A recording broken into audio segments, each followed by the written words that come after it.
right now. Okay, you want me to do that? There we go. So we just got a little notice there, recording in progress. So You let's, want me to start with well, that? let's start with basically your full name. My full name, Terrence J. James Heale. Terrence James Heale. Okay. All right. So you grew up in Copper Cliff. Yes. And I mean, we could sort of go chronologically, I guess, basically, if you want to do that. There's probably going to be several Actually, recordings. I was born in So, Minnow Lake, Ontario, which is part of Sudbury now, yeah, in a little, small little cottage there. yeah. And, uh, and it, Not in a hospital? no, not at all. I was born at home. There were no money to pay the doctor to deliver me. Oh, geez. And the Okay. the nurse up the street, Mrs. Boutte, delivered me, Yeah. and I was born at home. Huh. Okay. And All right. just like Beth was born at home too. Sheesh. Anyway, All right. that's What what was it was back then. so you were in And that was not a house on Carper Street. That was in Minnow Lake. no, that was a Minnow Lake on John Street in Minnow Lake, a little tar paper shack. I got pictures of that. Do you know? Okay. Small. It was just small, 2 or 3 rooms, Yeah. and no indoor facilities. You had an outhouse in the backyard, Andre. Outhouse in the back. Well, you do what you got to do. That's right. That's how it was back What in those year? days. What year was that? 1945, 1945. Okay. August 14th, 1945. Sheesh. All right. So I guess Yeah. the one of the questions I have here basically is, what would be your earliest? How far back can you remember to your childhood? Like, do you remember the time before you went to school? No, I don't remember the time before I went to school. My earliest memory was going to kindergarten. Okay. And what was that like? Did you have to The walk?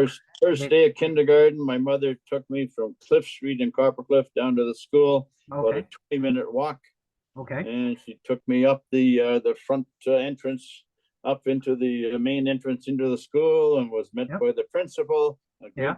good burly man, and we had the whole time we were in public school, we had fear of this man because he had a big, loud voice, and he was the general. He was in charge. He was, eh? Okay, so And let's put a you pin on you that for a second. Let's back up. So you went from this house at Minnow Lake to Cliff Street. Do you remember the move? about I born in August, probably October. Yeah. My dad moved into that house. My grandpa Charlie, my dad's father, owned that house. Okay. One of the few houses in Coppercliff that was privately owned. Okay. And my dad bought it from his dad, and we moved in I think October of 45. Okay. I So don't remember that, but no. I believe that's when it was. So did Grandpa Charlie live with you guys? Off and on. He Okay. spent most of his summer times over in England, where he came from. Okay. He had a sister there. He stayed with her, and then in the fall he would come back to Montreal, spend time in Montreal with my dad's brother or my dad's sister, Yeah. Joan, and then he would go over to Kingston to my dad's sister Una, stay there Yeah. a few months, and then come up to Coppercliff. And depending on the time of year, he might be there in the wintertime, might be there in the fall or in the spring. It depends. But we didn't have a lot of room there. No. We had four bedrooms, and there were 2 adults and 5 children. Yeah. And Grandpa, that was an extra. So Grandpa, we had to really make do. Okay. So when you were in that house, you had your older brother, Ron. Yeah, Ron, Ron was older there. sister Diane, Diane. And myself in the then there was middle. you. Okay. And then after that came my Then mom, there Judy. Judy. Now, how many years after that? What's the And age difference then between the two of you? 7 years. I was 10 when Okay. Chan was born, and she was 7. Okay. So there was Ron, and then 3 years was Diane, then 3 years was myself, Yeah. then 3 years was Judy, and Okay. then 10 years after, or 7 years after Judy was Jan. Okay. So do you remember Judy coming into the house? Judy, not much. I remember doing lots of things with Judy. Yeah. As young people, I don't remember her coming in as a baby. No. I was only what was I? 3. 4? Yeah, I was only 3 Okay. because we were 3 years apart. I was only 3. I don't remember much of her until we were about 6 or 7. Then we used to play together and do stuff Okay. together. And So then when we were did you play like basically upwards with Diane and Ron, or did you basically stick to no, your no, younger didn't sibling? play. No, we didn't do too much with Diane and Ron Okay. as young children. No, All right. just Judy and I stuck together. Okay. And then when Jan came along, Judy and I spent our time babysitting Jan because my mother had her hands full. Yeah. So we spent a lot of time babysitting Jan Yep. and helping around the house. Okay. Well, because Diane and Ron were older and they were off doing their own thing. Ron was 16 when Jan was born, so he was off doing stuff older boys Oh, he did. was And almost Diane, moving out of the house at that point, close to it anyway. oh no, he wasn't moving out. He was going to high school. Ron was No, in no, high I mean he school. was close to it at least a couple of years. Oh yeah, When by did he move out? 19, 18, 19 years old? 19, Yeah. he went to university. And Yeah. Diane, your mom went to grade 12 and then off to nursing. Yeah. Okay. So Ron grade 13. So what kind of chores did you guys have when you were growing up around the house? Oh, and everything and anything. Babysitting Jan, Yeah. helping set the table, clean the house, shovel the snow, help take the washing in off the clotheslines. We had no dryer. We had a little wringer washer in the basement, Yeah, I remember that. the old fashioned wringer washer, and not an automatic washer like today. Yeah. And to dry the clothes, you hung them up outside. In the summertime, it was great. The wind would blow them dry. Yep. In the wintertime, they would freeze dry. Yes. So my mom would put them out, and it's no wonder she had arthritis on her hands because it was so cold most of the time. And then when I came home from school, it was my job to get the clothes off the clothesline, and they were frozen on there. Yeah. Like that was an awful chore. Then we brought them in and we hung them up in the house wherever we could over the the doors in the house. We just string them over the doors in the house or in the basement on a clothesline just to get them thawed out. And after a couple of days, they would get dried. Yeah. So I got a question for you on the house. I remember the house having no heat on the second floor. It was basically floor registers. That's correct. They And started with floor registers, and after I got working, I had a great scheme to run a register up from downstairs in the kitchen, up through the ceiling into the 2 back bedrooms, which Grandpa Heale and I did. And at least we had forced air going up there into the back bedrooms. So that helped considerably because they were facing north. So what did you guys, when you were growing up as kids, you didn't have any heat on that second floor. What did you guys do to keep warm at night? Lots of blankets. Lots of blankets. You didn't do the heated stone? What about that we heated had stone? pajamas and socks and sweaters and lots of blankets. Okay. There was And what I used to do when I was in high school, we had an electric fan.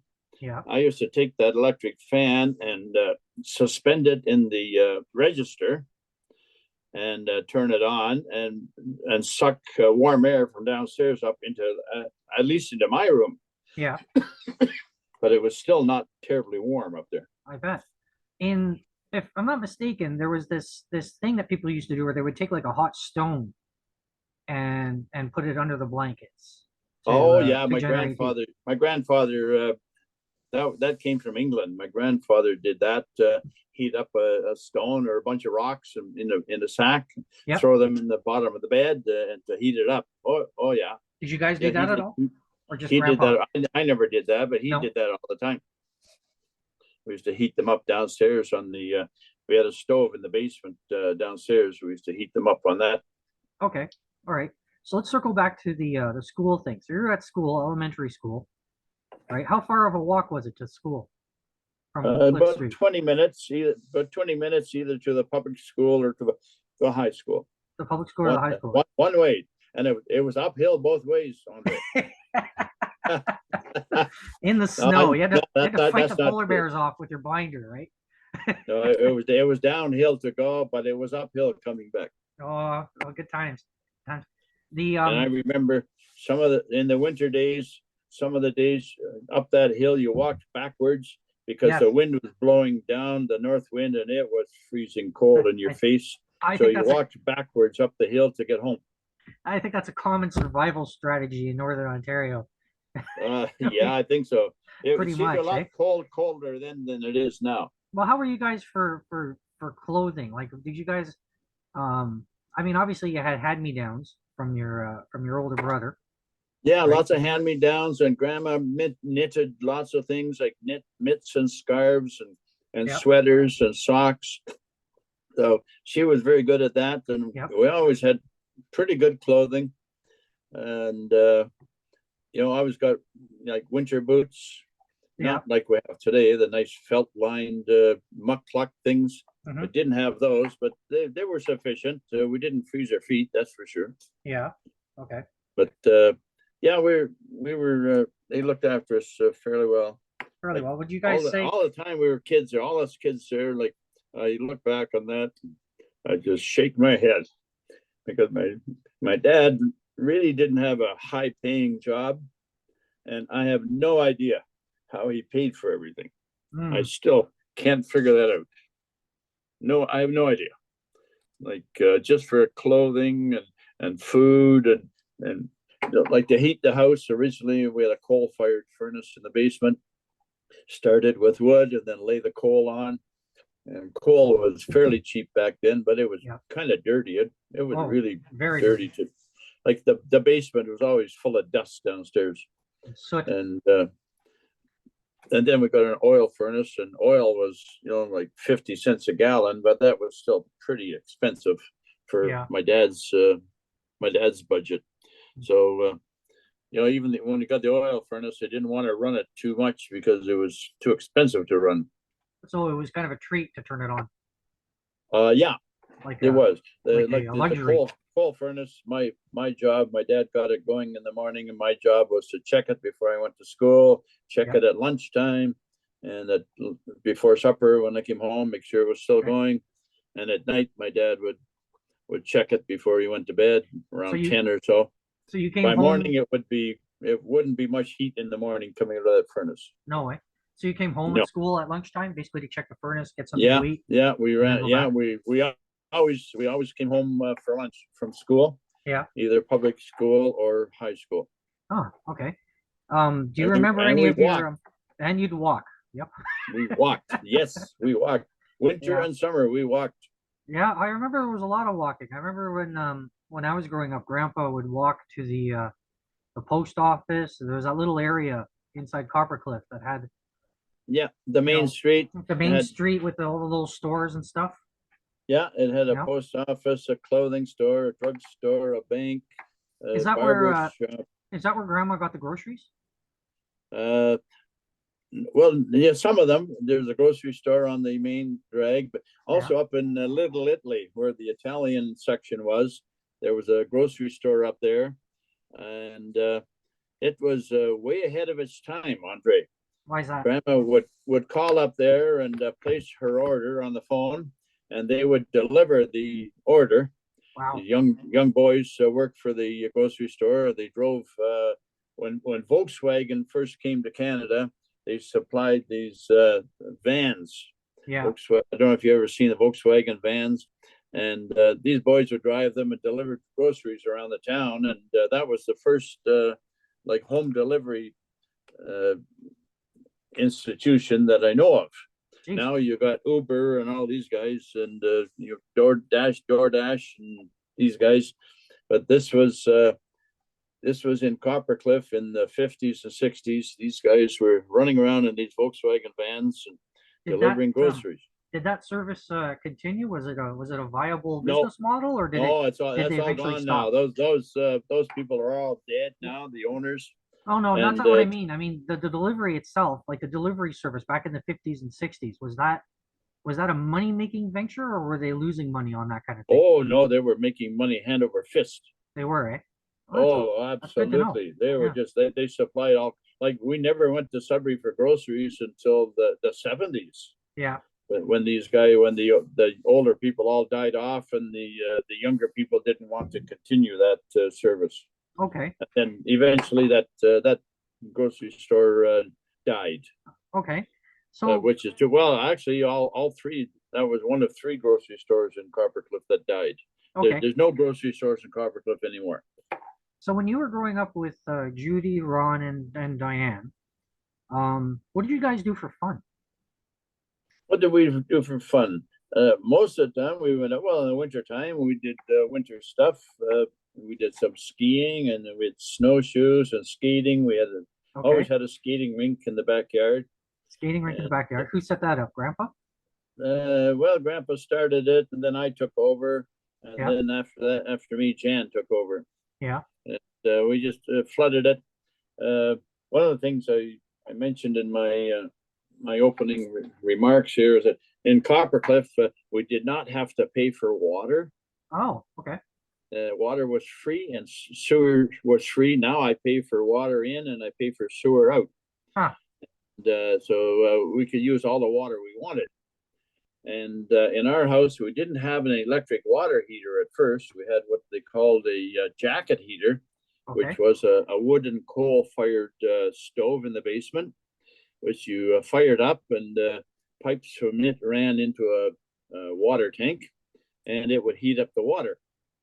And so then, we get that going, and then I could go out there and flood the rink with hot water.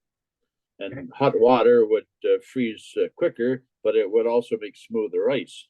Okay. So that worked pretty good Huh. for us anyway, and didn't burn up a lot of hydro.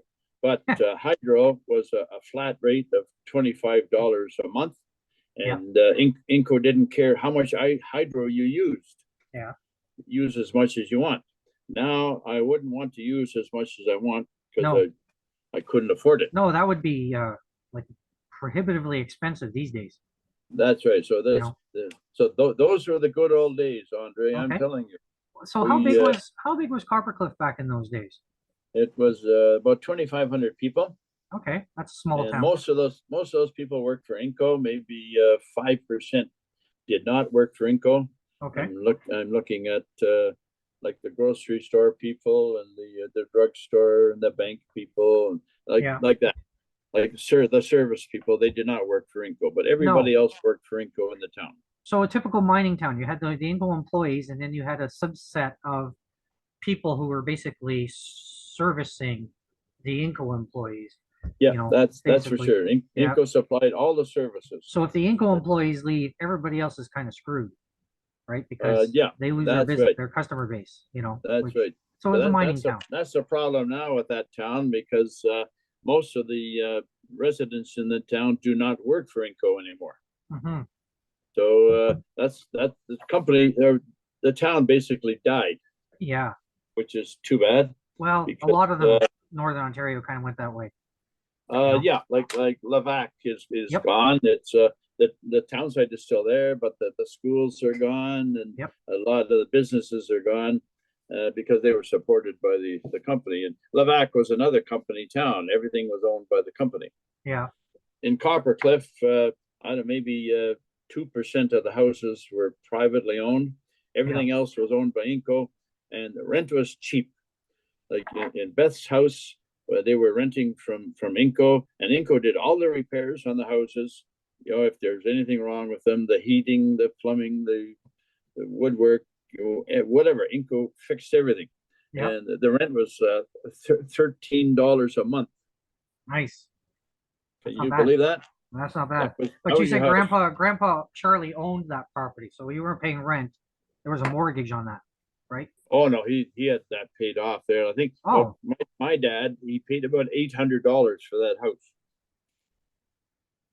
So that's what he paid in 1945, and that was a lot of money in 1945 for my dad. It probably took him 5 years or so to pay it off.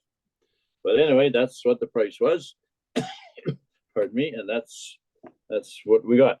Anyway, but we had to do everything. We had to do all the repairs and upkeep of the house and all the renovations. My dad worked on all the renovations for that. And over the years, we did all kinds of renovations. That's where I learned to do a lot of stuff because Grandpa worked at that. His dad taught him, and Grandpa taught me. Okay. So So next question. Okay, so again, basically, if you're growing up in there, and which again has me thinking, basically, when you went back to the toy, basically the stuff that you guys had that Grandpa provided for you, where did the skis in the States come from? The skates come from? Did those come from again hand-me-downs, or did Oh, you, you know? all that stuff was hand me down. Yeah, Absolutely. yeah, Uncle yeah. Ron had the skates, and then I had the skates, and they're Okay, too big for me. You would just do put two pair of socks in, yeah. Oh, I know that and feeling. there's no such thing as getting your skates sharpened. Like No. never heard of that till I was in college. Oh I God, bought a pair of skates when I went up to Kirkland Lake, and first thing I did was take them down to a shop and got them sharpened. that must have made a huge But, difference. oh, huge difference, boy! Could you ever go on sharp skates? Yeah. Oh yeah. I never knew that when I was a kid. And you could hurt Everything yourself on hand me them down. too. The skis you put on rubber boots, Yep. and they had a leather strap over the toe and another strap around the back, which you tightened up, and those were your skis. And toboggans, I guess they bought the odd new toboggan, and basically that's what you use to slide on. Yeah. So were you mostly playing with your siblings, or did you have friends in school that No, you like to hang out with? not a lot of friends from school. Basically each street or section of a town, stuck together. Yeah. Like we didn't do much with the kids from the Italian section or from the South section or the West section.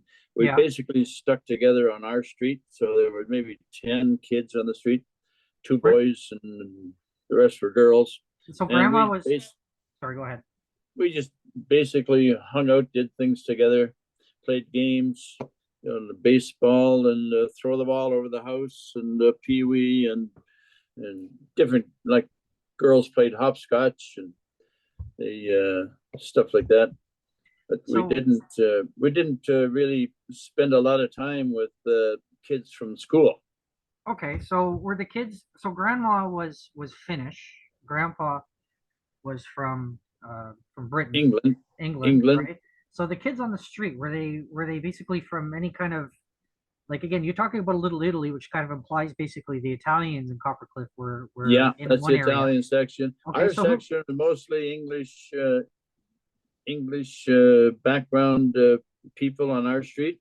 Okay. I I think my mother was the only person on the street who could speak Finn. The Oh, okay. rest were all the rest could all speak English from my recollection. Yeah. And but a lot of them were from England. Like there Huh. was Simmons and Stones, and McGee was from Scotland next door. And no, I don't remember anybody else except English or Scottish people on the street. Okay. And then further down, other streets were similar. Then you got into the Finland Street. There are a lot of Finnish people down there. Poland Street, Yeah. a lot of Poles from Poland, and then generally a mixed bag of ethnicities Yeah. in the town, because Inca was built on immigration. A lot Yeah. of people immigrated and came to Coppercliff, like Grandpa Heale's father and his two brothers. They came from England, the Yep. three of them, and set up shop, and Yep. that's where the Heale dynasty came from. Well, that was A lot common. I of them mean, came from England or uh, Ukraine. There are lots of Ukrainians, not in Coppercliff, but in Sudbury. yeah. A lot of Ukrainians and French, lots of Yep. French people, and Germans. There was a small German group, not in Coppercliff, but in Sudbury. Yeah. And all the Lithuanians and Estonians, Italians for sure. Lots of Italians in Sudbury. Yeah. Coppercliff Yeah. had a Sudbury has great a huge Italian. big Italian section. There's still a huge Italian community in Sudbury, I would There say. is up there, yeah, and Oh, yeah, for next sure. door in Gatchel on the Yeah, way and the to Finnish Sudbury. community has grown quite a bit too. It seems. I don't know if it's growing that much. Not, I don't think they're doing a lot of immigrating from Finland at this point in time. But It was a big community at one point in time. Lots of Yeah. Finn people in school. Yeah. So on the street you had would you say there was a lot of kids or just basically you guys? No, there was gee, I don't know. There was 1, 2, 3, 5, 7, 10, 11, 14, 20, what, 22 kids on our street at one time. 22, that's not bad. That was That's a a lot lot of kids. actually when you think about it. What was the Yeah, a age? lot of The kids. age But now remember, some of them were older, Yeah. so they were doing stuff older kids did, and eventually they moved on, and then there's just us younger kids. Younger And kids. then Did you kids, gravitate towards the older kids to? Because I mean, when you're growing up, it seems to me that like you always kind of take a curiosity kind of interest in what the older kids are doing versus playing with your own age group. You play with your own age group because you get along with them. But then the older kids, whatever they're up to, usually ends up looking way more interesting as well, you're they growing up. they like they were off doing stuff with their kids. Like Uncle Yeah. Ron was in high school, and he was doing things with his buddies in high school. And your mom or Diane was just starting high school, so she was chasing boys and doing stuff that the girls do. Yeah. And so she wasn't around terribly much. Like she lived there Okay. obviously, and came and went, but her social activities were geared to her age, Yeah. which was not the same as ours. No way. So So what was your mom your and I what spent was more time together than we did with any of the other guys. okay? So what was your first hobby? Like the thing that really took your interest that you can remember the earliest? I think fixing bicycles. I was intrigued with bicycles. Yeah. I learned to ride one of bicycles. Uncle Ron and Auntie Diane both had big bikes, like 28-inch wheels. So they were like a girl's bike with 28-inch wheels was a big bike. That is I pretty big. learned to ride that bike because there was no crossbar. Aha. If you rode a boy's bike when you were too small, you rode under the crossbar. Did you ever try that? Never. No. I don't want to try that. No, That's it's hard I wouldn't to do. recommend it. That's hard to do, and you fell lots, Yes. especially the old bikes, because remember the brake on the old bikes was you pedal backwards Yes. to actuate the brake. Yep. There were no brakes on the handlebars, so that was hard to do. So Yep. anyway, I learned to ride on the girls' bike, and that was good. Then when I got bigger, I graduated to the boys' bike, but there's only one size of each bike. There were no small bikes with training wheels. Where did you get the tools So for anyway, fixing up the bikes? I got into that, and I learned how to fix bikes, and I mostly self-taught, taking Okay. them apart, seeing how they work, put them together, Okay. and I did that quite a bit in the winter months, getting them fixed up for the spring, painting them, and Okay. putting accessories on. I go to Canadian Okay. Tire. Okay, let's I remember pause for a second. Sorry to yeah. interrupt you. I'm sorry to interrupt you. I just discovered that this version of Zoom that I have has a time limit on the recordings. And we have less than a minute. So what I'm going to do is I'm going to stop here, the recording. Okay, and then come in